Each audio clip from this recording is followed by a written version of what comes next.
प्यारे बच्चों, 8/7/2025 class 12 Hindi elective का मासिक परीक्षा होने वाला है। इस बार आपका मासिक परीक्षा में प्रेमचंद सूरदास की एक झोपड़ी चैप्टर से आएगा, केदारनाथ सिंह का बनारस दिशा चैप्टर से आएगा, फणीश्वर नाथ रेणु का संबदिया है, फिर अभिव्यक्ति और माध्यम में पत्रकारिता और उसके भेद, समाचार, रचनात्मक लेखन, निबंध लेखन, ये आपका सिलेबस में दिया हुआ है। इतना चैप्टर से आपका क्वेश्चन आएगा। जेसीईआरटी द्वारा क्वेश्चन बैंक जारी किया गया था, उसी से मैं आपको कुछ महत्वपूर्ण प्रश्न बता रहा हूं जो आपका मासिक परीक्षा के लिए उपयोगी है। आप इसे कॉपी में भी नोट कर सकते हैं क्योंकि फाइनल परीक्षा के लिए भी ये सब महत्वपूर्ण है, क्योंकि ये ऑफिशियल जेसीईआरटी द्वारा जारी किया गया है। चैनल पर यदि आप पहली बार हैं और आर्ट्स विषय के सभी विषयों की तैयारी करना चाहते हैं तो चैनल को सब्सक्राइब करके बेल आइकन दबाना ना भूलें। तो चलिए हम लोग आज कुछ नया सीखते हैं। तो आज हम लोग इस वीडियो में सूरदास की झोपड़ी चैप्टर से प्रश्नों को देखेंगे। नेक्स्ट वीडियो में हम लोग आगे के चैप्टर के प्रश्नों को भी देख लेंगे। तो पहला क्वेश्चन है ऑब्जेक्टिव, सूरदास की झोपड़ी के लेखक हैं। तो सूरदास की झोपड़ी के लेखक जो है वो मुंशी प्रेमचंद हैं, तो पहला का पहला हो जाएगा। दूसरा है सूरदास की झोपड़ी किस उपन्यास का अंश है, तो ये रंगभूमि उपन्यास का अंश है। तीसरा है सुभागी किसकी पत्नी थी, तो भैरव की पत्नी थी। सूरदास की झोपड़ी किसके द्वारा जलाई गई, तो भैरव द्वारा। सूरदास की पोटली किसने चुराई थी, तो भैरव ने चुराई थी। चूल्हा ठंडा किया होता तो दुश्मनों का कलेजा कैसे ठंडा होता, यह कथन किसका है, तो ये नायक राम का है। सूरदास की पोटली में कितने पैसे थे, तो 500 रुपये से ऊपर। भैरव को सूरदास के प्रति उकसाने का कार्य किसने किया, तो जगधर ने किया। सूरदास को किसके जल जाने का ज़्यादा दुख था, तो पोटली के जल जाने का। खाली स्थान से ज़्यादा दीर्घजीवी और कोई वस्तु नहीं होती, तो क्या होगा, आशा हो जाएगा यहाँ पर। फिर है सूरदास ने पैसे कैसे जमा किए थे, तो भीख मांगकर। अंधे भिखारी के लिए दरिद्रता इतनी शर्म की बात नहीं जितना धन होता है। सूरदास अपने पुत्र और उसके मित्रों की बात सुनकर इस जीवन को क्या मान लेता है, तो खेल मान लेता है। तो हम 100 लाख कर बनाएंगे, इस कथन से सूरदास के किस चरित्र का पता चलता है, तो हार ना मानने की। तुम खेल में रोते हो, यह बात किसने किससे कही, तो ये घीसू ने मिठुआ से कही। सूरदास की अभिलाषाएं क्या थी, तो पितरों का पिंडदान करना, मिठुआ का ब्याह करना और एक कुआं बनवाना, ये सभी थे। उपरोक्त सभी हो जाएगा। जगधर की छाती पर सांप क्यों लौट रहे थे, तो क्योंकि भैरव ने पोटली के सभी पैसे अपने पास रख लिए थे। जगधर कैसा व्यक्ति था, तो लालची व्यक्ति था। सूरदास अपनी आर्थिक हानि को जगधर से गुप्त क्यों रखना चाहता था, क्योंकि एक गरीब के पास इतने पैसे होना लज्जा की बात है। झोपड़ी की आग को किस आग के समान बताया गया है, तो ईर्ष्या की आग के समान।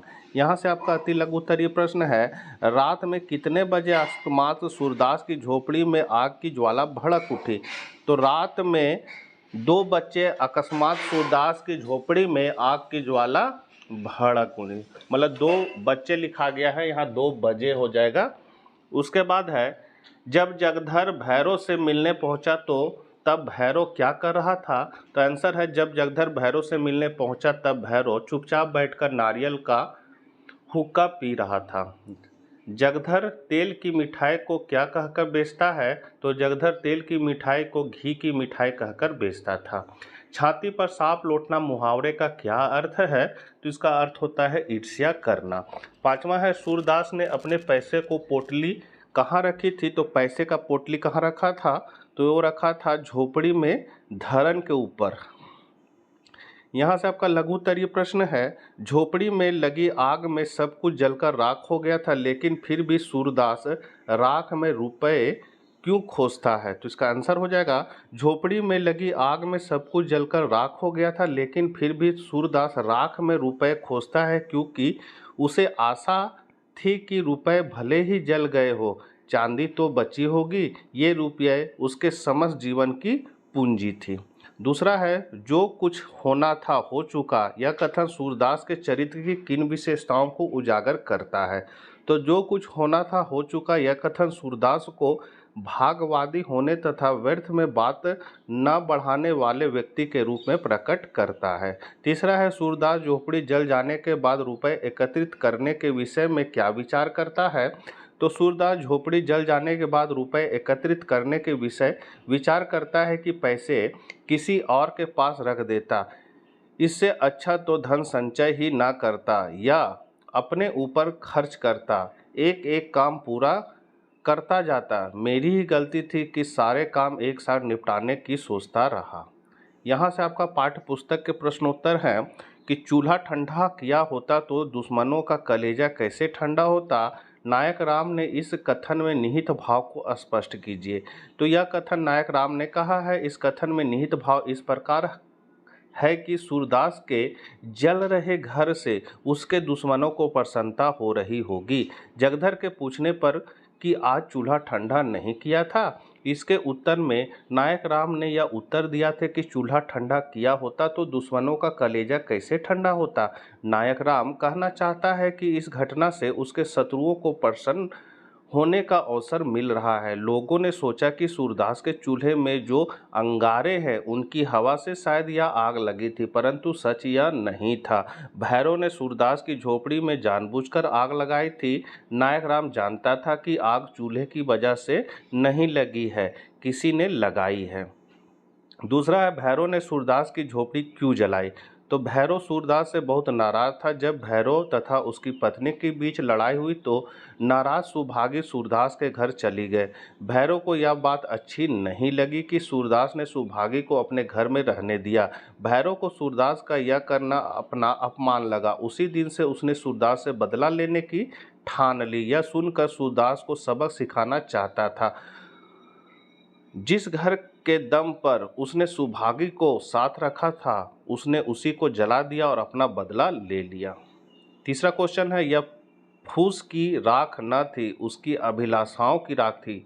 संदर्भ सहित विवेचना कीजिए। तो सूरदास एक अंधा भिखारी था। उसकी संपत्ति में एक झोपड़ी, जमीन का एक छोटा सा टुकड़ा और जीवन भर जमा की गई पूंजी थी। झोपड़ी जल गई पर वह दोबारा भी बनाई जा सकती थी, लेकिन उस आग में उसकी जीवन भर की जमा पूंजी जलकर राख हो गई थी। उसे दोबारा इतनी जल्दी जमा कर पाना संभव नहीं था। उसने 500 रुपये थे। उस पूंजी से उसे बहुत सी अभिलाषाएं थी। वह कुआं बनवाना चाहता था, मिठुआ का ब्याह करना चाहता था तथा अपने पितरों का पिंडदान करवाना चाहता था। झोपड़ी के साथ ही पूंजी के जल जाने से अब उसकी कोई भी अभिलाषा पूरी नहीं हो सकती थी। उसे लगा कि यह फूस की राख नहीं है बल्कि उसकी अभिलाषाओं की राख है। अब उसके पास दुख और पछतावा था। वह गर्म राख में अपनी अभिलाषाओं की राख को ढूंढ रहा था। चौथा है, जगधर के मन में किस तरह का ईर्ष्या भाव जगा और क्यों। तो जगधर जब भैरव के घर यह पता करने पहुंचा कि सूरदास के घर आग किसने लगाई तो उसे पता लगा कि भैरव ने ही सूरदास के घर आग लगाए थे। इसके साथ ही उसने सूरदास के पूरे जीवन भर की जमा पूंजी भी चुरा ली थी। यह जमा पूंजी 500 से अधिक थी। जगधर जानता था कि इतना रुपया है जिससे भैरव की जिंदगी की सारी कठिनाई पल भर में दूर हो सकती। भैरव की चांदी होते देख जगधर के मन में ईर्ष्या का भाव जगा। पांचवा, सूरदास जगधर से अपनी आर्थिक हानि को गुप्त क्यों रखना चाहता था। तो सूरदास एक अंधा भिखारी था। वह लोगों के दान पर ही जीता था। वह अंधे भिखारी के पास इतना धन होना लोगों के लिए हैरानी की बात हो सकती थी। इस धन का पता चलने पर लोग उस पर संदेह कर सकते थे कि इसके पास इतना धन कहाँ से आया। लोग इसके प्रति तरह तरह की बात कर सकते थे। अतः जब जगधर ने उससे उन रुपयों के बारे में पूछा तब भैरव के पास थे तो सूरदास सकपका गया और उन रुपयों को अपना मानने से इनकार कर दिया। वह स्वयं को समाज के आगे लज्जित नहीं करना चाहता था, अतः वह जगधर से अपनी आर्थिक हानि को गुप्त रखना चाहता था। छठा है, सूरदास उठ खड़ा हुआ और विजय गर्व की तरंग में राख के ढेरों को दोनों हाथों से उड़ाने लगा। इस कथन के संदर्भ में सूरदास की मनोदशा का वर्णन कीजिए। तो सूरदास अपने रुपये के चोरी की बात से दुखी हो चुका था। उसके मन में परेशानी, दुख तथा ग्लानि के भाव थे। अचानक उसने धीसू तथा मिठुआ को यह कहते हुए सुना कि खेल में रोते हो। इस कथन ने सूरदास की मनोदशा पर चमत्कारी परिवर्तन कर दिया। दुखी और निराश सूरदास जैसे जी उठा। उसे एहसास हुआ कि जीवन संघर्षों का नाम है, इसमें हार जीत लगा रहता है। इंसान को जीवन संघर्षों का डटकर सामना करना चाहिए। जो मनुष्य जीवन रूपी खेल में हार मान लेता है, उसे दुख और निराशा के अलावा कुछ भी नहीं मिलता।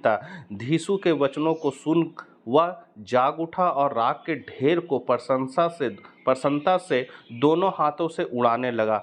यह ऐसे मनुष्य की मनोदशा है जिसने हार का मुंह तो देखा, परंतु जो हारा नहीं बल्कि अपनी हार को भी जीत में बदल दिया। 7वां क्वेश्चन है, तो हम 100 लाख बार मनाएंगे। इस कथन के संदर्भ में सूरदास के चरित्र का विवेचना कीजिए। दृढ़ निश्चय और संकल्पवान, रुपए के जल जाने की बात से सूरदास को कुछ समय के लिए दुखी तो हुआ, किंतु दुखी तो किया, परंतु बच्चों की बातों ने उसे दोबारा खड़ा कर दिया। उसके दृढ़ निश्चय से मुसीबतों का सामना करने की कसम खा ली। कर्मठ व प्रसरमी सूरदास भाग के भरोसे रहने वाला नहीं था। उसे स्वयं पर विश्वास था, अतः वह उठ खड़ा हुआ और परिश्रम के लिए तत्पर हो गया। सहनशील, सब कुछ जल जाने के बाद भी वह जीवन को एक खेल मानते हुए सहनशील बना रहता है। पुनर्निर्माण में विश्वास, सूरदास पुनर्निर्माण में आस्था रखता है। मिठुआ के इस प्रश्न पर कि कोई 100 लाख बार आग लगा दे, तो सूरदास कहता है कि हम 100 लाख बार बनाएंगे। इसके अतिरिक्त कुछ परीक्षा उपयोगी अन्य प्रश्नोत्तर हैं। तो यहाँ पहला क्वेश्चन है, सूरदास की झोपड़ी पाठ की वर्तमान समय की प्रासंगिकता क्या है, अपने विचार लिखिए। तो क्वेश्चन का आंसर जो थोड़ा लंबा है, हम इसको धीरे धीरे बढ़ा रहे हैं, आप इसको देख के कॉपी में नोट कर सकते हैं, या फिर आपको गूगल में जाकर DRGP82 लिख कर सर्च कीजिएगा। वहाँ से आपको 11-12 पे जाना है। 11-12 के बाद आपको हिंदी सेक्शन में जाना है और हिंदी इलेक्टिव में आप जाकर इस चैप्टर में जब आप क्लिक कीजिएगा तो आपको ये सारे नोट्स PDF फॉर्मेट में मिल जाएंगे।